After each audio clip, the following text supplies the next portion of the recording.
کیا جائے۔ عام طور سے خطبہ نکاح میں آپ سنتے ہیں کہ خطبہ نکاح میں 3 آیتیں پڑھی جاتی ہیں قرآن کریم کی، اور رہی بات احادیث مبارکہ کی تو کوئی یہ قاضی صاحب ایک حدیث النکاح من سنتی فمن رغب عن سنتی فلیس منی، کوئی قاضی صاحب 2 حدیثیں الدنیا متاع وخیر متاع الدنیا المرأۃ الصالحہ النکاح۔ تو اس طریقے سے جیسے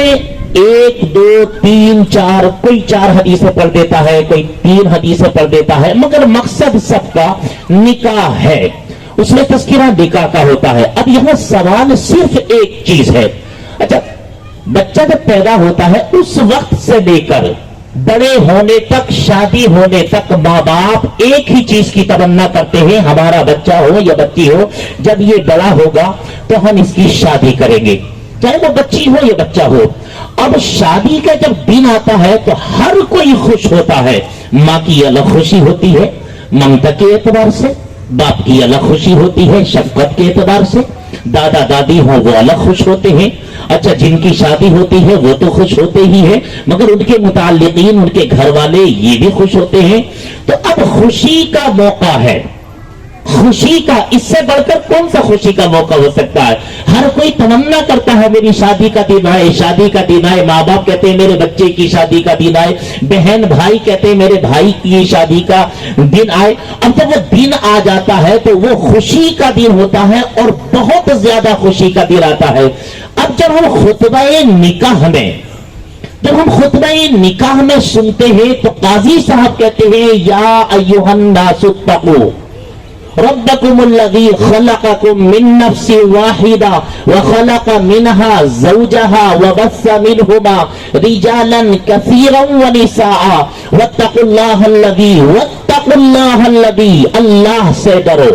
واتقوا اللہ، میرا مقصد صرف ایک ہی لفظ ہے، خوف خدا بندی۔ اب دوسری آیت ہم پڑھتے ہیں یا ایھا الذین آمنوا اتقوا اللہ حق تقاتی، اے ایمان والو اللہ سے ڈرو جیسے کہ اس سے ڈرنے کا حق ہے۔ اب تیسری آیت پڑھتے ہیں یا ایھا الذین آمنوا اتقوا اللہ وقولوا قولا سدیدا، اے ایمان والو اللہ سے ڈرو اور سچی بات بولو۔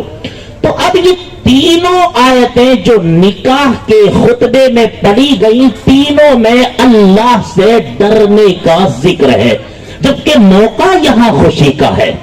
بہت بڑی خوشی کا موقع ہے، لیکن رب کی بارگاہ سے ہمیں آگاہ کیا جا رہا ہے کہ اللہ سے ڈرو۔ مطلب کیا ہے؟ مطلب یہ ہے رب یہ بتانا چاہتا ہے بندوں کو، دولہا کو، دلہن کو، ان کے گھر والوں کو، سب کو، کہ تمہیں خوشی کا دن تو اللہ نے عطا فرمایا ہے۔ نوشا تم بھی سنو، دلہن تم بھی سنو، ایک دوسرے کے حقوق ادا کرنے کے سلسلے میں اللہ سے ڈرتے رہنا، تمہیں ایک دوسرے کا خیال رکھنا ہے، دولہا کو دلہن کا اور دلہن کو دولہا کا خیال رکھنا ہے، ایک دوسرے کا حق ادا کرنا ہے۔ کس طریقے سے حق ادا کیا جاتا ہے؟ اپنے نبی کی زندگی کو اپنے سامنے رکھو اور اس طریقے سے زندگی گزارو جیسے تمہارے نبی نے زندگی گزاری اور تمہیں گزارنے کا